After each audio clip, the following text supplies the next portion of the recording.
우리 오늘 주시는 말씀은 예레미야서 25장 15절부터 29절까지의 말씀입니다. 예레미야서 25장 15절부터 29절까지의 말씀입니다. 같이 한 목소리로 봉독하겠습니다. 같이 읽습니다. 시작.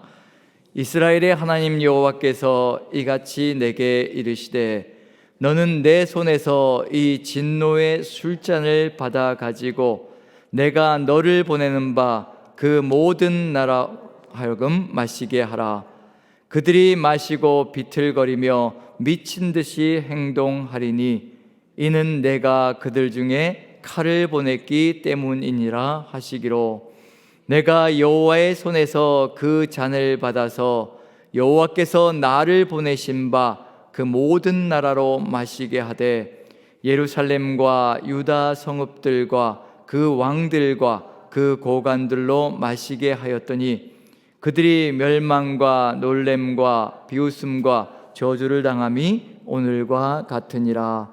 또 애굽의 왕 바로와 그의 신하들과 그의 고관들과 그의 모든 백성과 모든 섞여 사는 민족들과 우스 땅의 모든 왕과 블레셋 사람의 땅 모든 왕과 아스글론과 가사와 에글론과 아스돗의 나머지 사람들과 에돔과 모압과 암몬 자손과 두로의 모든 왕과 시도의 모든 왕과 바다 건너쪽 섬의 왕들과 드단과 데마와 부스와 살적을 깎은 모든 자와 아라비아의 모든 왕과 광야에서 섞여 사는 민족들의 모든 왕과 시므리의 모든 왕과 엘람의 모든 왕과 메대의 모든 왕과 북쪽 원근의 모든 왕과 지면에 있는 세상의 모든 나라로 마시게 하니라. 세상 왕은 그 후에 마시리라. 너는 그들에게 이르기를 만군의 여호와 이스라엘의 하나님의 말씀에 너희는 내가 너희 가운데 보내는 칼 앞에서 마시며 취하여 토하고 엎드러져 다시는 일어나지 말아라 하셨느니라. 그들이 만일 내 손에서 잔을 받아 마시기를 거절하거든 너는 그들에게 이르기를 만군의 여호와께서 말씀하시기를 너희가 반드시 마셔야 하리라. 보라, 내가 내 이름으로 일컬음을 받는 성에서부터 재앙을 내리기를 시작하였은즉 너희가 어찌 능히 형벌을 면할 수 있느냐? 면하지 못하리니 이는 내가 칼을 불러 세상의 모든 주민을 칠 것임이라 하셨다 하라. 만군의 여호와의 말씀이니라. 아멘. 오늘의 내용을 같이 읽으시면서 세계적인 전쟁이 벌어지고 있다는 것을 한번 내용 속에서 살펴볼 수가 있는데요. 이 내용 속에서 우리가 한번 깊이 묵상해 보시면 하는 내용은 우리 하나님의 백성, 하나님께로부터 구원받은 귀한 은혜를 누린 하나님의 백성의 소명이 무엇인가를 같이 생각해 보는 귀한 시간이 되었으면 좋겠습니다. 우리 그리스도인들, 우리는 십자가의 보혈의 공로로 구원받은 존재들인데 우리는 이 세상에 어떠한 존재들인가? 무엇을 위하여 우리 하나님께서 우리를 구원해 내셨고 또 우리와 함께 무엇을 하시기를 간절히 소망하시는가? 그걸 우리가 다시 한번 생각해 본다면요, 오늘 이 시간, 오늘 말씀의 내용이 좀 더 우리에게 깊이 있게 다가오지 않을까라는 생각이 듭니다. 예레미야를 생각해 볼 때 예레미야는 소명을 이루어가고 있고요, 하나님께서 주신 소명을 지금 이루어가는 그 과정 속에 들어가 있습니다. 그런데 결코 만만치가 않다는 것만큼은 분명합니다. 하나님의 백성들까지도, 같은 동족들까지도 예레미야를 공격하는 그런 상황들이 벌어지고 있다는 점에서 죄를 들추어내며 회개하지 않으면 만국으로 간다라고 그렇게 끊임없이 선포할 수밖에 없는 예레미야의 간절한 마음이 있고요, 그리고 안타까운 마음이 있고요, 거기에 덧붙여서 백성들은 그대로 자신들의 삶을 살아가고 싶은 그런 마음들이 가득히 들어차서 부딪힐 수밖에 없는 상황. 결국은 어디까지 왔느냐면 이제는 도저히 더 이상 회복의 가능성이 없기 때문에 이제는 포로기를 거쳐갈 수밖에 없다. 그래서 70년 포로기가 어제 이제 선포되어졌습니다. 짧은 세월이 아니고요, 이제는 이 포로기를 거치며 회개의 길, 그 회복의 길을 걸어갈 수밖에 없는 그런 상황이 펼쳐졌다는 것. 만약에 우리가 한번 생각해 본다면요, 예레미야가 어떤 입장에 처해 있는가를 한번 우리가 생각해 본다면 이게 정말 쉬운 일일까? 한번 우리 일제 36년의 강점기를 한번 생각해 보시죠. 그 일제 36년의 강점기에 누군가가 나타나서, 선지자라는 사람이 나타나서 일본이 우리나라를 36년간 정복하고 지배하는 것은 이미 하나님께서 정하신 것이니 독립운동이고 뭐고 다 집어치우고 이 하나님의 뜻을 받들어야 한다, 그래야 산다라고 누군가가 선포했다면 어떤 일이 벌어졌을까요? 그 사람을 애국자라고 얘기할까요? 매국노라고 얘기할까요? 지금 예레미야가 그런 입장 속에 있다는 것을 생각해 본다면 어느 정도의 고통일 것인가. 그런데 예레미야는 소명을 이루어가고 있는 중입니다. 지금 바벨론에 의해서 70년 동안 우리가 지배를 당할 것이니 당연한 것처럼 받고 항복하고 나가는 것이 사는 길이고, 그래야만 우리가 다시 한 번 더 희망을 가질 수 있다라고 예레미야가 선포하고 있는 중입니다. 그걸 듣는 유다 백성들이 어떤 마음이었을까? 이 사람이 정상이라고 생각할까? 이 사람이 정말 하나님이 보낸 사람이라고 생각할까? 우리가 일본만 생각해도 그렇거든요. 일제의 36년을 우리가 항복하고 당연히 그들을 섬기면서 나아가는 것, 하나님께서 일본을 하나님의 종으로 삼으셔서 우리를 징계하시는 것이다 라고 이야기할 때 어느 누가 그걸 받을 것인가? 독립운동을 하고 있는 사람들이 그걸 받을 것인가?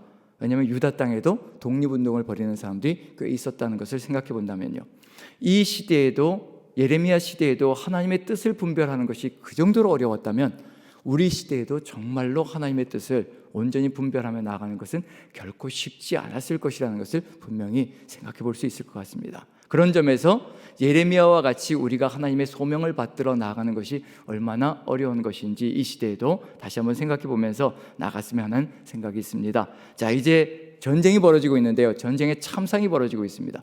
이건 하나님께서 기대하시는 바도 아니고 하나님께서 원하시는 바도 아니고요, 하나님의 백성을 세워놓으셨을 때는 이 세상을 전쟁으로 몰아가기 위해서 하나님의 백성을 세워놓으셨을까? 절대 그렇지 않다는 겁니다. 오히려 하나님의 백성이 서 있는 이유는 이 세상을 평강의 길로 하나님의 뜻으로 이끌어가게 하시려고 하나님의 백성을 세워놓으신 겁니다. 그런데 세계 대전쟁이 벌어지고 있는 중입니다. 이 전쟁이 벌어지고 있는 상황 속에서 이 이유가 무엇인가? 예레미야의 소명은 무엇인가? 15절을 같이 한번 읽어보죠. 15절 같이 한번 읽습니다. 시작. 이스라엘의 하나님 여호와께서 이같이 내게 이르시되 너는 내 손에서 이 진노의 술잔을 받아가지고 내가 너를 보내는 바 그 모든 나라로 하여금 마시게 하라. 모든 나라로 마시게 하라. 지금 명실상부 예레미야가 소명받을 때 하나님께 주셨던 말씀, 예레미야는 이스라엘만의, 유다만의 선지자가 아니었습니다. 뭐라고 1장 5절에 예레미야가 소명을 받았느냐면요, 내가 너를 모태에 짓기 전에 너를 낳았고 배에서 나오기 전에 너를 성별하였고 너를 여러 나라의 선지자로 세웠노라 라고 선포하고 있습니다. 유다만의 선지자가 아니라고요, 바로 여러 나라의, 모든 나라의 선지자로 세웠다라고 이야기하고 있습니다. 모든 나라의, 이스라엘의 유다 땅에 하나님의 말씀을 증거하는 것만도 너무도 버겁고 힘겨운데 지금 모든 나라, 주변 나라들에게도 말씀을 증거해야 될 사명을 가지고 있습니다. 우리의 사명 속에도 그런 게 들어간 것이 있지요. 열방으로 나아가는 분들이 상당히 많이 있습니다. 여름 때면, 겨울 때면 열방으로 나가서 복음을 증거하는 분들이 있습니다. 그것은 소명이 그 안에 들어가 있기 때문에, 하나님께서 주신 소명이 있기 때문에 그런 역할을 감당하는 것이라 보고요, 이제 모든 나라로 진노의 술잔을 마시게 하라라고 명령하고 있습니다. 진노의 술잔이 무엇일까? 이 진노의 술잔은 곧 전쟁을 의미하는 겁니다. 칼을 의미하는 것이고요. 근데 술잔, 진노의 포도주잔이라고 번역하는 것이 맞는데, 진노의 이 술잔, 이 포도주잔 도대체 어떤 의미를 가지고 있을까? 전쟁이 어떤 의미를 가지고 있는 것일까? 한번 16절을 보시면요, 전쟁은 이와 같이 바로 상황이라는 것을 보여주고 있습니다. 같이 한번 읽어봅니다. 16절 같이 읽습니다. 시작.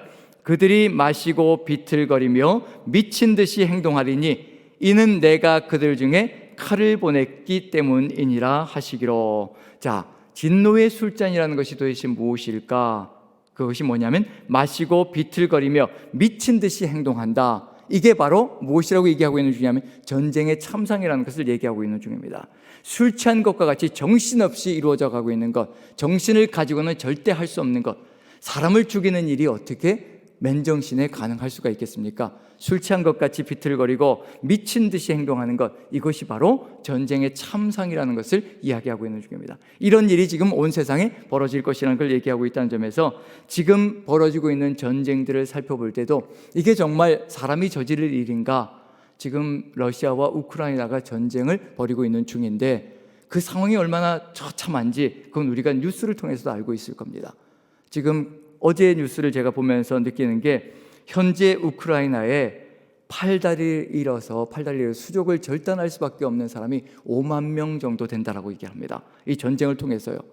이 전쟁이 끝나면 얼마나 많은 사람들이 불구로 처참하게 살아가야 될 것인가, 그걸 보여주고 있거든요. 여성 군인이 처참하게 이제 왼쪽 무릎 이하 다리를 잃었는데 그 여성이 선포하는 말, 이 탄식하는 말이 있습니다. 한번 제가 읽어볼게요. 이제 끝이고 내 인생은 다시는 예전 같지 않을 것임을 깨달았다 라고 처참한 말을 표현하는 것이 있습니다. 이런 고통스러운 탄식의 소리들이 전쟁을 통해서요 솟구쳐 나올 터인데 지금 하나님께서 그 일을 벌이고 있다는 점에서 왜 이런 일이 벌어지고 있는 중인가? 왜 모든 나라가 이러한 참상을 겪어야만 되는 것인가? 자, 지금 누가 죄를 저지르고 있는 중이냐면요, 하나님의 백성인 유다가 죄를 저지르고 있는 중입니다. 하나님의 백성이 죄를 저지르고 있는데 왜 온 세상이, 모든 민족이 이런 전쟁을 겪어야만 되는 것인가? 그걸 지금 보여주고 있는 중이거든요. 우리의 상황도 역시 마찬가지일 겁니다. 우리 그리스도인들이 죄를 저질렀는데 왜 주변이 고통을 당합니까? 라고 이야기하는 것 같은 얘기거든요. 왜 주변 나라들이 이렇게 칼을 보내어서 전쟁의 참상을 겪어야 되는 것인가? 그럼 왜 이런 이유가 벌어지는 것인가? 예레미야서 27장에 이유가 기록되어져 있습니다.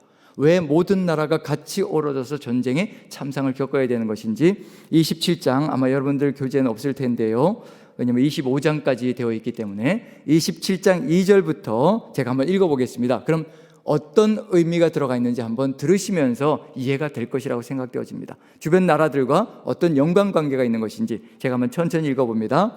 여호와께서 이와 같이 내게 말씀하시되 너는 줄과 멍에를 만들어 내 목에 걸고 유다의 왕 시드기야를 보러 예루살렘에 온 사신들의 손에도 그것을 주어 에돔의 왕과 모압의 왕과 암몬 자손의 왕과 두로의 왕과 시돈의 왕에게 보내며 그들에게 명령하여 그들의 주에게 말하게 하기를 만군의 여호와 이스라엘의 하나님께서 이와 같이 말씀하시되 너희는 너희의 주에게 이렇게 이같이 전하라.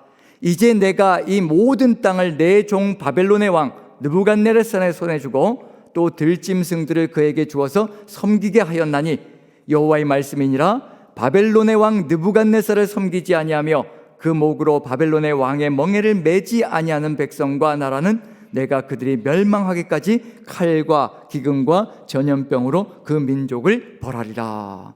하나님께서 이미 온 세상을 바벨론의 왕에게 넘겼다라고 이야기를 하십니다. 그런데 지금 어떤 일이 벌어지고 있냐면 예루살렘에서 벌어지고 있는 일입니다.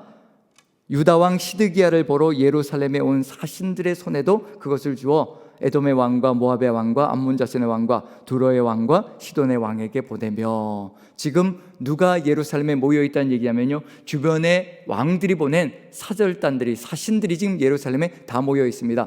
무엇을 하기 위하여 모여 있는 중이냐면요, 동맹을 맺어서 어찌하든지 바벨론의 진군을 막자, 바벨론을 막아내고 바벨론을 쳐 물리치자라는 그런 의미를 가지고 주변의 모든 나라들이 예루살렘으로 모여들었습니다. 동맹을 맺고 있는 중입니다. 누구를 거역하고 있는 중이냐면요, 하나님께서 이미 선포하셨습니다.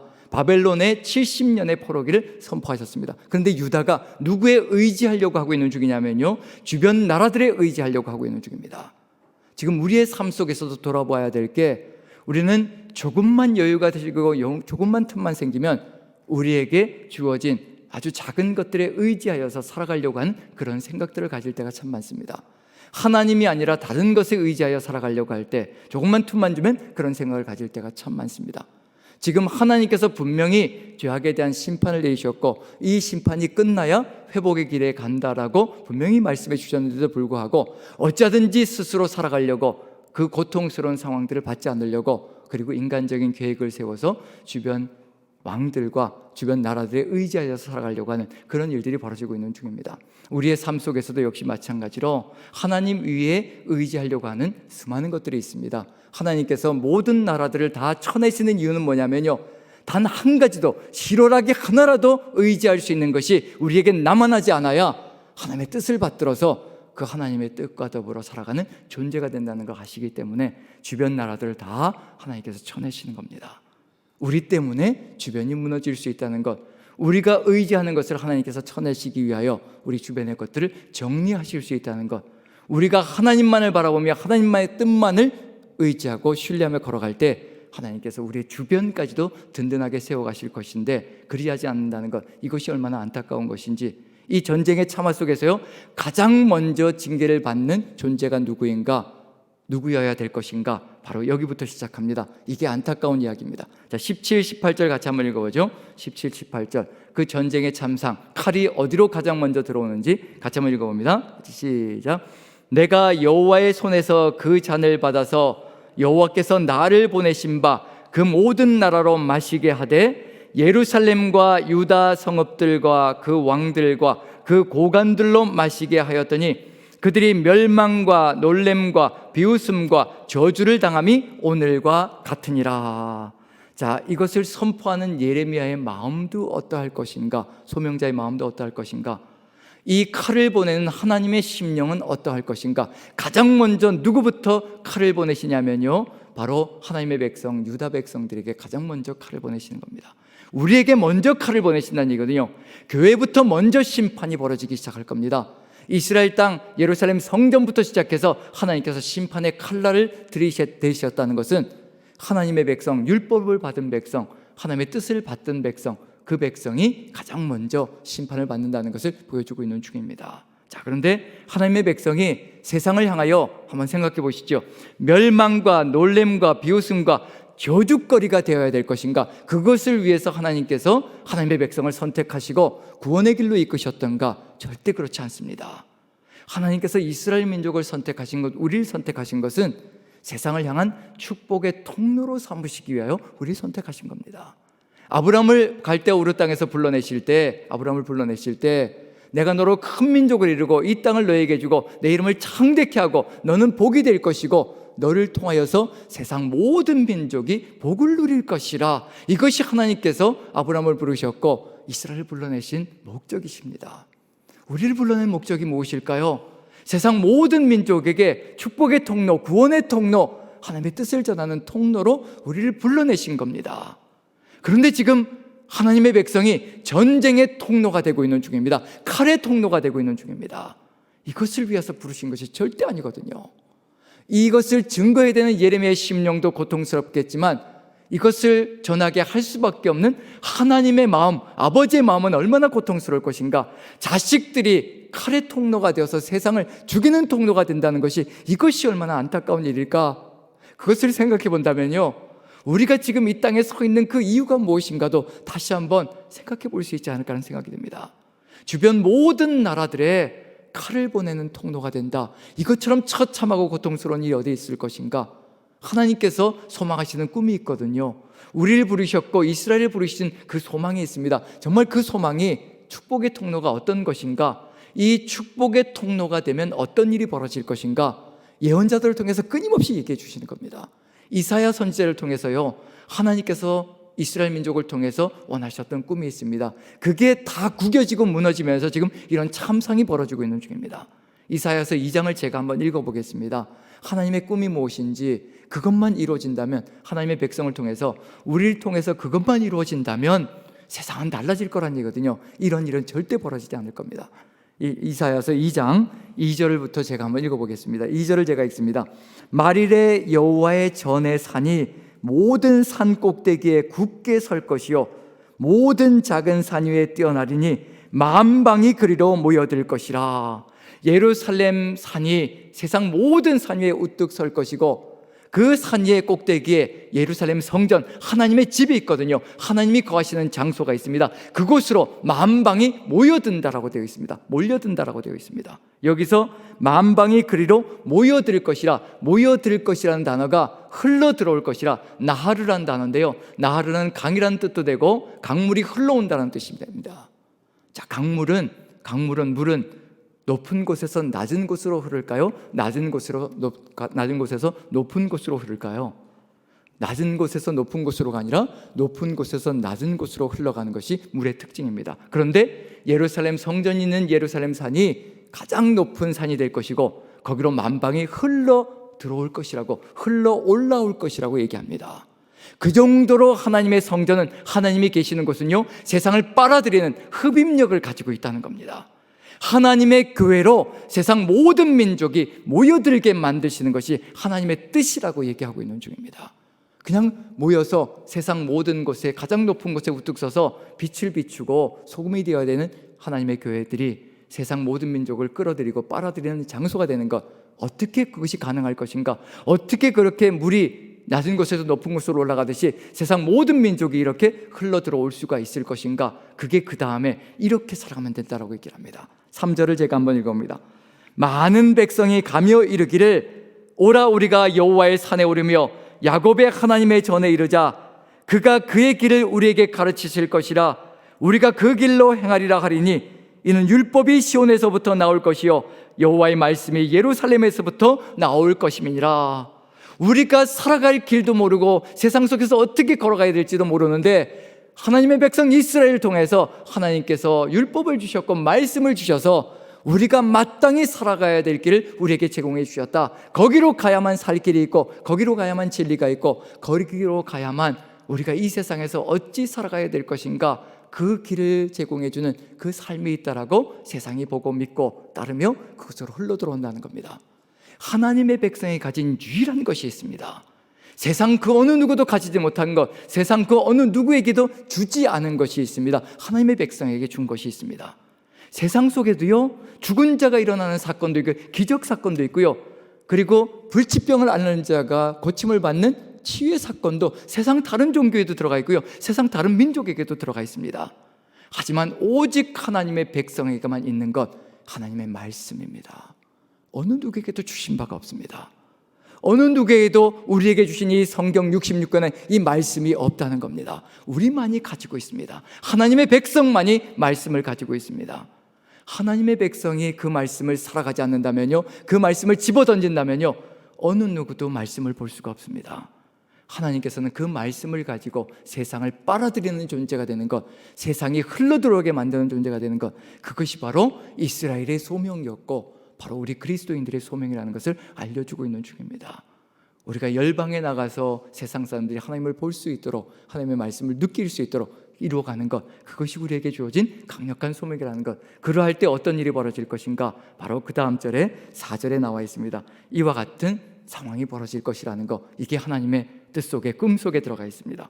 그가 열방 사이에 판단하시며 많은 백성을 판결하시리니 무리가 그들의 칼을 쳐서 보습을 만들고 그들의 창을 쳐서 낫을 만들 것이며 이 나라와 저 나라가 다시는 칼을 들고 서로 치지 아니하며 다시는 전쟁을 연습하지 아니하리라. 하나님의 백성이 하나님의 말씀을 따라 살아가며 세상 속에 그 말씀을 삶의 길로 제시하며 세상을 이끌어 나갈 때 세상은 오히려 무기를 녹여서 사람을 살리는 농기구를 만들어 하나님의 뜻을 받들어서 세상을 아름답게 이끌어 나가는 그런 존재가 된다는 것을 분명히 알려주고 있는 중입니다. 그런데 지금 반대가 벌어지고 있는 중입니다.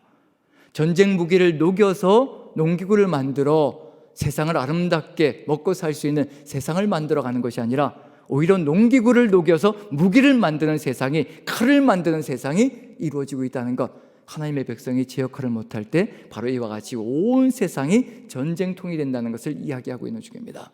지금 우리에게 주어진 소명이 무엇일까? 지금 우리 주변에도 끊임없이 전쟁이 벌어지고 있고 참상이 벌어지고 있는 중입니다.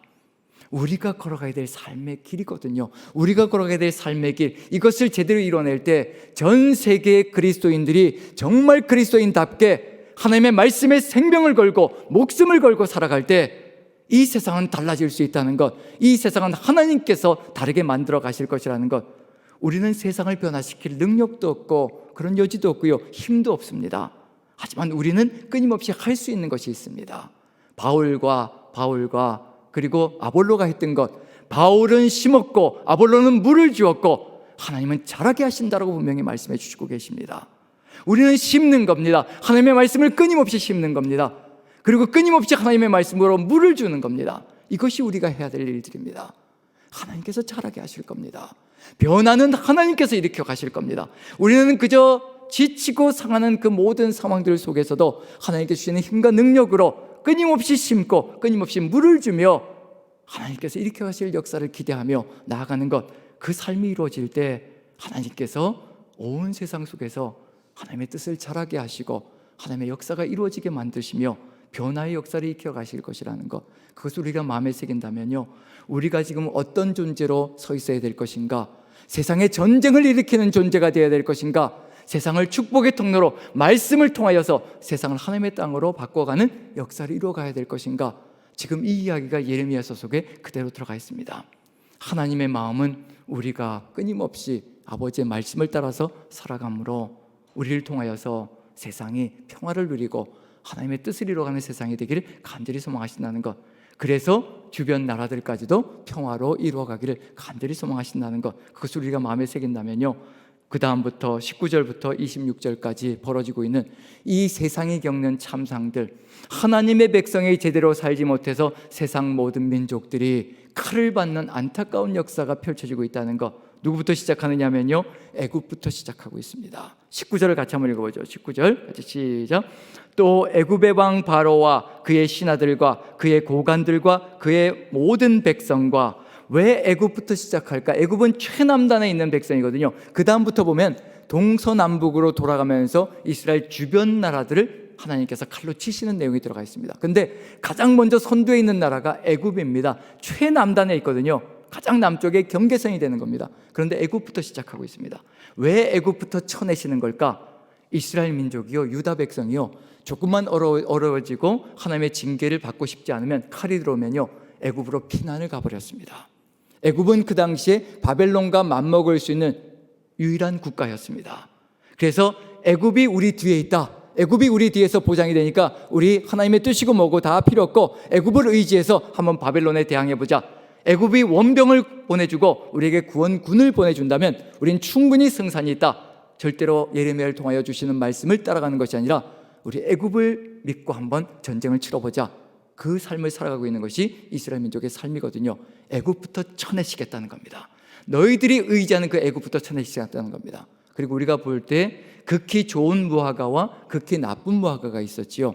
극히 나쁜 무화과에 뭐가 들어가 있었느냐면요, 시드기야와 예루살렘에 남아있는 잔류민들, 그 다음에 애굽에 내려간 사람들까지도 극히 나쁜 무화과로 삼겠다라고, 버리겠다라고 말씀하셨거든요. 하나님의 징계를 받지 않겠다고 애굽으로 피난을 가버리는 겁니다. 하나님의 뜻을 받들지 않겠다는 겁니다. 애굽이 피난처가 되고 있다는 얘기거든요. 애굽이 구원이 되고 있다는 것을 얘기하고 있는 중입니다. 하나님께서 이사야를 통해서 얘기한 말씀이 있습니다. 뭐가 있느냐면요, 제가 한번 읽어보겠습니다. 상한 갈대 지팡이 애굽을 의지하도다. 그것에 의지하면 찔리리니 애굽 왕 바로는 바로 그를 믿는 모든 자에게 이와 같으니라. 상한 갈대, 날카로운 갈대, 그래서 그것에 의지하여 그것을 기대고 걸어가면 결국은 찔리고 마는 것이 바로 애굽의 모습이라는 것, 절대로 그것은 의지의 대상이 아니라는 것을 보여주고 있는 중입니다. 우리가 물질을, 권력을, 힘을, 또 사람을 의지하고 나아간다면요, 우리는 찔릴 수밖에 없습니다. 오직 하나님만이 우리의 피난처라는 것을 이야기하고 있는 중입니다. 그리고 쭉 돌아가면서요, 이제 나라들을 이야기하고 있는데 한번 읽어보면서 그냥 넘어가지요. 20절 같이 읽어봅니다. 같이 시작. 모든 섞여 사는 민족들과 우스 땅의 모든 왕과 블레셋 사람의 땅 모든 왕과 아스글론과 가사와 에글론과 아스돗의 나머지 사람들과, 블레셋 땅을 얘기합니다. 서쪽입니다. 이스라엘 민족의 삶의 서쪽 지역을 얘기합니다. 서쪽에 있는 나라를 칠 것이라. 그 다음은 이제 어디로 가야 될까요? 이렇게 시계 반대 방향으로 돌아가면 어떻게 될까요? 서쪽이었으니까 그 다음엔 밑에 21절 보면요, 같이 한번 읽어보죠. 시작.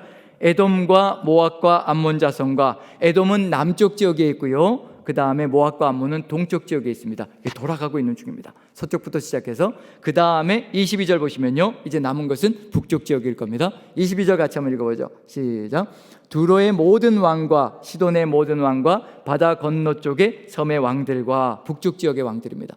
이스라엘 주변으로 서쪽, 남쪽, 동쪽, 북쪽으로 쭉 돌아가면서 모든 나라들을, 이스라엘이 의지하는 모든 나라들을 다 칼로 제거할 것이라, 쳐낼 것이라. 그리고 나서 24절부터요 23절부터요 한번 읽어볼까요? 23절부터 같이 시작. 드단과 데마와 부스와 살적을 깎은 모든 자와 아라비아의 모든 왕과 광야에서 섞여 사는 모든 민족들의 모든 왕과 먼 동쪽에 있는 나라들을 얘기하면 아라비아 사막 쪽에 먼 동쪽에 있는 나라들을 얘기하고요, 여기서 살적을 깎은 모든 자는, 살적은 관자놀이를 얘기하는 겁니다. 히브리어로 살적은 관자놀이고요, 관자놀이의 머리를 확 밀어버린 겁니다. 이건 그 사람들의 종교 풍습, 자신들의 신들을 섬기는 방식입니다. 관자놀이의 머리를 확 밀어서요, 그런 사람들까지도 다 그렇게 할 것이라. 그 다음에 25절 26절 같이 한번 읽어보죠. 같이 시작. 시므리의 모든 왕과 엘람의 모든 왕과 메대의 모든 왕과 북쪽 원근의 모든 왕과 지면에 있는 세상의 모든 나라로 마시게 하니라. 세삭왕은 그 후에 마시리라. 25절 26절은 먼 북쪽에 있는 나라들, 먼 북쪽에 티그리스 유프라테스 강 지역에 있는 나라들까지도 하나님께서 다 치실 것이라. 그리고 마지막은 어떤 나라라고 되어 있나요? 세삭왕은 그 후에 마시리라. 세삭, 아마 구약 성경 속에서 가장 처음으로 나오는 단어이고요, 여기에서밖에 나오지 않는 단어입니다. 세삭이라는 단어는 예레미야서밖에 나오지 않는 단어인데, 세삭이라는 단어는 어떤 단어냐면요, 세삭이라는 단어 속에 들어가 있는 것처럼 시읒 시읒 키읔이 들어가 있거든요. 시읒 시읒 키읔, 이렇게 되어 있는 것이 어떤 단어냐면 바벨이라는 단어를 생각해 보시죠. 바벨론, 바벨은 비읍 비읍 리을이거든요.